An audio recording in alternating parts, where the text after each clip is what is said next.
In 2017, a luxury casino in North America was running exactly as it had been designed to. The gaming floor never truly slept. Lights reflected off polished marble. Slot machines rang softly at all hours. Dealers rotated through shifts with practiced precision. Security cameras watched everything from above, their movements slow and predictable, never blinking. Behind the scenes, the casino's technical infrastructure worked quietly. Servers processed transactions. Monitoring dashboards refreshed every few seconds. Logs filled with ordinary data. To anyone responsible for keeping the system running, it was just another stable night. Nothing suggested that the casino had already been entered. Not through the front doors, not through employee credentials, not through the systems everyone was trained to protect. The point of entry was something no one had ever included in a threat model: a fish tank. Near one of the casino's public areas stood a large decorative aquarium. Guests often paused to look at it between games. Inside, rare fish moved slowly through clear water, illuminated by soft lighting. The tank was expensive, carefully maintained, and considered part of the casino's atmosphere. To keep the fish healthy, the casino had installed a smart thermometer. It continuously monitored the water temperature and sent updates to staff. If something went wrong, someone could respond quickly. It was a small device, cheap compared to the rest of the casino's systems, installed without ceremony, and almost immediately forgotten. Late one evening, internal systems showed nothing unusual. Network traffic followed expected patterns. No alarms were triggered, no alerts were sent. There were no errors, no sudden failures, no interruptions to service. Everything looked exactly like a normal night. And yet, somewhere inside the network, a new presence existed. The hackers didn't arrive suddenly. There was no dramatic spike, no obvious signal that someone had crossed a boundary. Instead, access appeared quietly, blending into the background noise of everyday operations. They weren't in a hurry. That patience was deliberate. The attackers had discovered the fish tank thermometer while scanning the internet for connected devices. This wasn't unusual. Thousands of such devices exist online, many of them responding openly to basic queries. Most are ignored. Some are investigated briefly. This one responded just enough to be interesting. The thermometer ran simple embedded software. It had a web interface used for configuration and monitoring. Like many devices of its kind, it had default settings that were never changed. No one thought they needed to be. The device wasn't considered important. It didn't store personal data. It didn't handle money. It didn't control anything critical. It existed to monitor water temperature, but it was connected. And connection is all that matters. Once the attackers accessed the thermometer, they didn't move immediately. They observed. They watched how the device communicated with the rest of the network, what systems it talked to, how often, at what times. They learned what normal looked like before doing anything else. This is where most intrusions fail. Moving too fast attracts attention. Doing too much too soon leaves traces. The attackers avoided that. They accessed small pieces of information. They tested what was visible and what wasn't. Slowly, a picture formed. The thermometer wasn't isolated.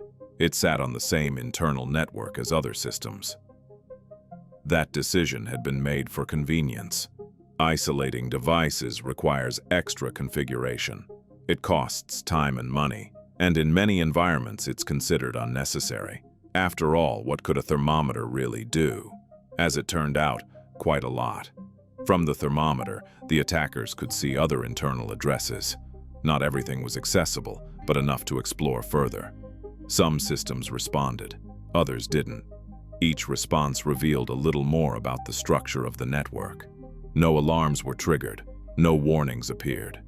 The attackers weren't forcing anything. They were using the system exactly as it existed. Once inside, the attackers adjusted their behavior to match the environment. They timed their activity to coincide with peak hours when network traffic was heaviest. Their actions blended into the noise. They avoided large transfers.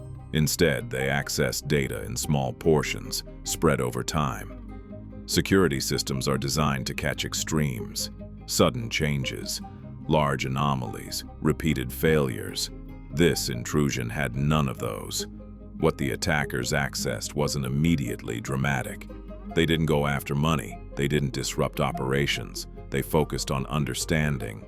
Network diagrams, system logs, configuration files, information that explained how the casino worked internally.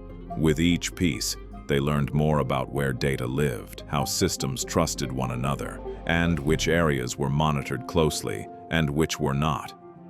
The fish tank thermometer had done more than provide access. It had provided invisibility. The intrusion wasn't discovered by an alert. It was found during a review. A routine check raised a small question. One device appeared to be communicating more than expected.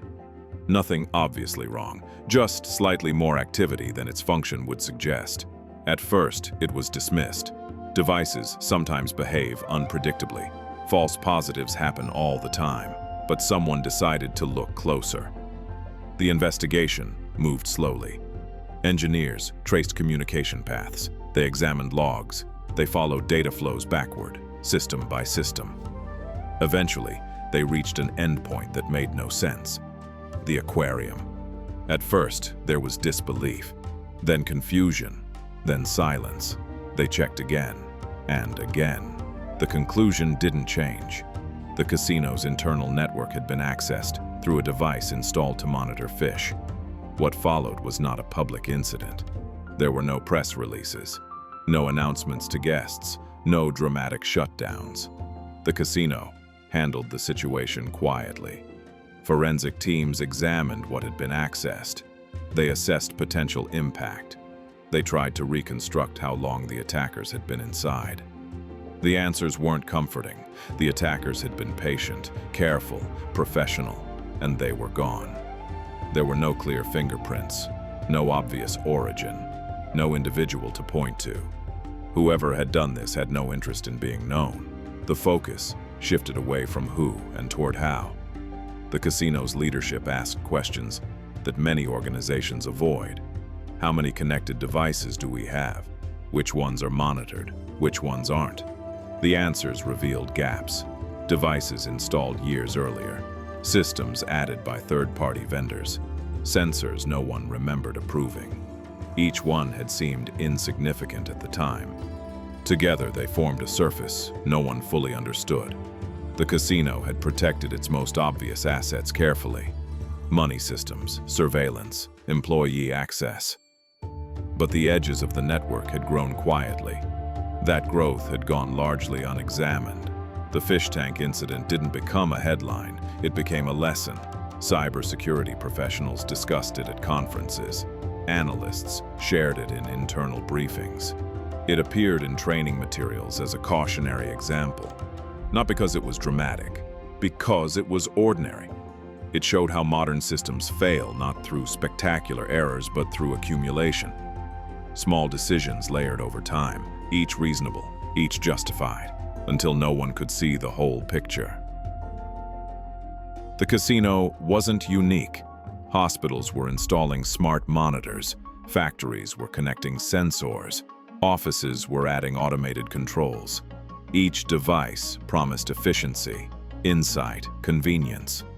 Few were treated as part of the core system. Security teams were discovering that protecting important computers was no longer enough. The concept of a perimeter had changed. Access no longer came through obvious doors. It flowed through whatever was connected. In response, the casino made changes. Networks were segmented, devices were isolated, monitoring was expanded, but more importantly, assumptions changed. Nothing was considered too small to matter. Nothing was automatically trusted. Everything was mapped. The fish tank remained. The thermometer stayed in place. It continued doing exactly what it was meant to do. But now it was watched. What made this incident unsettling wasn't just technical. It revealed how people think. Humans categorize. Important versus unimportant, critical versus harmless, core systems versus accessories. Attackers don't respect those categories. They look for paths, and paths often exist where no one thought to look. Years later, this case is still referenced. Not because of what was taken, not because of financial loss, but because it showed how trust is quietly embedded into systems. Trust in defaults, trust in vendors, trust in the idea that some things don't matter. The casino believed it understood its own environment. It didn't, and most organizations don't. Somewhere today, another building is installing a connected device, another sensor, another monitor, another simple system. It will work, it will help, and it will likely be forgotten. And that is what makes it important. Because in modern networks, access doesn't arrive loudly. It arrives quietly, ordinarily, through the things no one is watching. Sometimes it comes through glass and water and a device meant to keep fish alive. And if you want to know how a simple man embarrassed the entire CIA, watch this video and subscribe to Dark Protocol for more stories from inside the system.